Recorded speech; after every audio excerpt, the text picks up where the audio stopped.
Saya kebetulan di Banyuanyar. Saya ikut pengajian dengan dua asistennya Mbak Asyir. Tahu ya Mbak Asyir?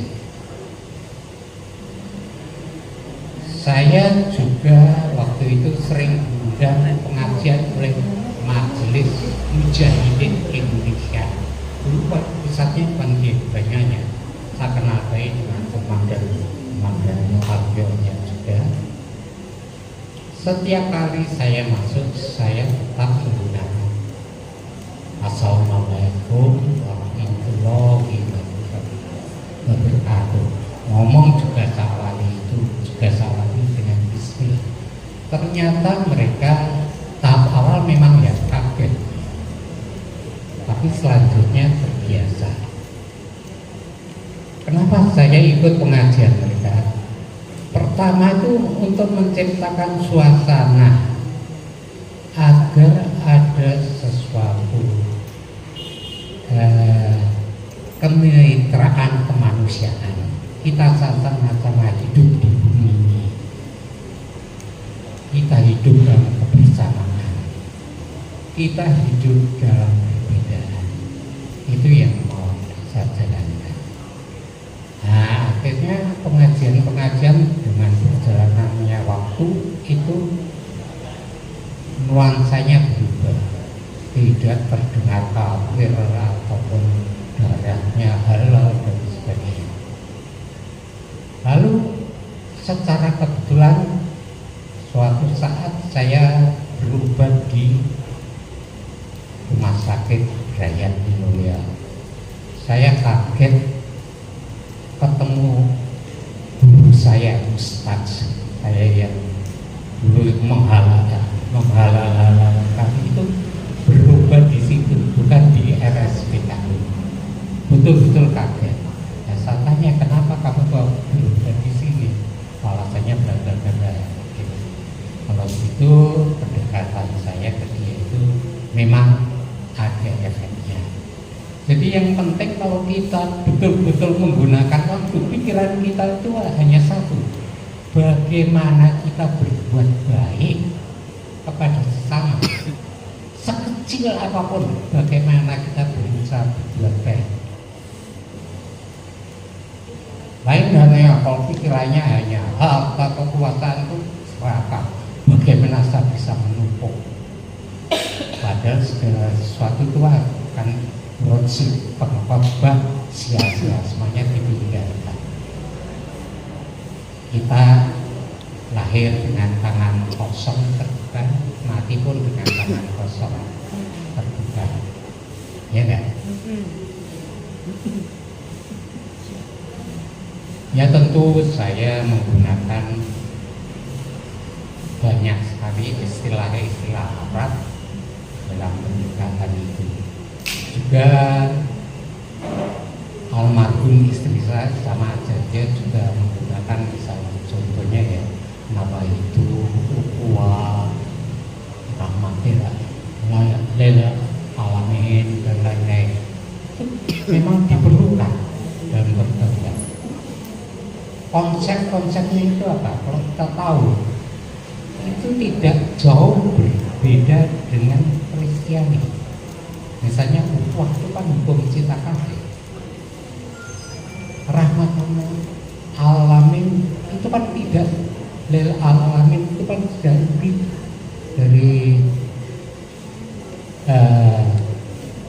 bagaimana kita mengasihi sesama dan arti yang sebenarnya dan menjadi berkat bagi sesama. Pengertiannya kan mudah sekali. Nah, kita itu harusnya mencoba mengerti mereka untuk mengurangi peluang mereka membuli kita. Nyatanya kita kan dibully terus-menerus. Mungkin di antara ibu-ibu di sini belum ada yang pernah merajai grupnya waktu ibadah. Ada? Belum. Saya berkali-kali. Yang terakhir kali itu di Penumping. waktu itu sedang misa di kelurahan, di gua yang orang tuanya suaranya kayak gitu. Oh, ibu-ibu panik semua. Nah, saya ya prosedur sudah terbiasa karena biasa dibully. Itu pertama-tama langkahnya adalah menyelamatkan mereka yang puasa,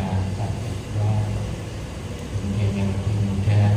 Saya katakan jangan melawan, sabar dan diam.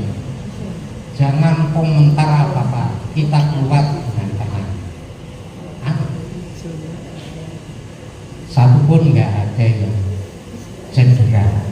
Yang repot pada waktu itu adalah mengamankan romonya yang mimpin misa. Nah, satunya waktu itu terbetik ide. Itu kan ada jendela di kelurahan. Nah, itu saya dobrak terus saya ngomong sama orang, mau loncat ke atas. Wah, guys, dhuwur ya. Ora apa-apa tak junjung, guys. Ayo wangi. Saya dengan bekas teman sekolah anak saya itu berdua junjung kakinya apa supaya bisa langkah aman. Di Banyuanyar sering Natalan dibully, tapi ya setelah saya bisa mendekati mereka nggak ada masalah lagi sekarang.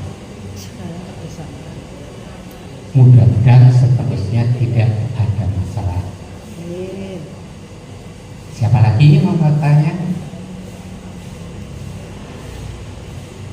Jadi ingat satu itu, kita harus membangun budaya kasih. Iman kita cirinya itu inklusif, inovatif, transformatif. Tiga ini harus tiga. Yang ketiga, yang paling berharga dalam hidup hanya satu, waktu.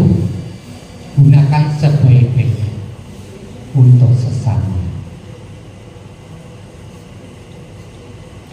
Ada lagi yang mau bertanya, monggo.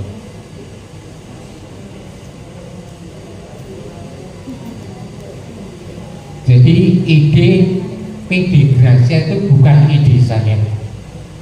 Itu idenya Ibu almarhum dan Ibu Nes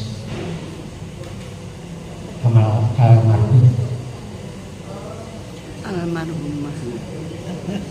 Yang saya ketahui paling tidak mereka bertemu itu 6 kali antara tahun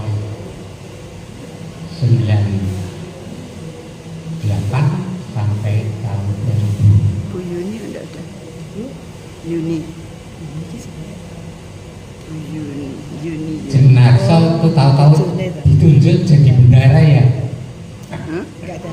Kenapa? Tahu ada ide. Hebat. Oh, Tanpa ditawari. Kulintang. Kalau dengan Jenarso saya kenalnya itu udah lama sekali, kalau berjumpa ya. Makanya hubungan kita itu kayak adik kakak. Halo? Demikian yang bisa sampaikan. Terima kasih atas waktu dan doa.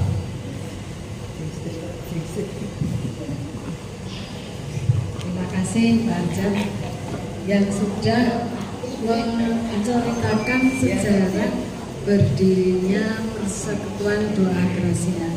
Saya sendiri masih baru turun bawang, saya juga nggak mau. Baik, karena Pak Arjan bisa menceritakan, maka diharapkan Pak Arjan yang saat ini kesaksian menceritakan sejarahnya. Kalau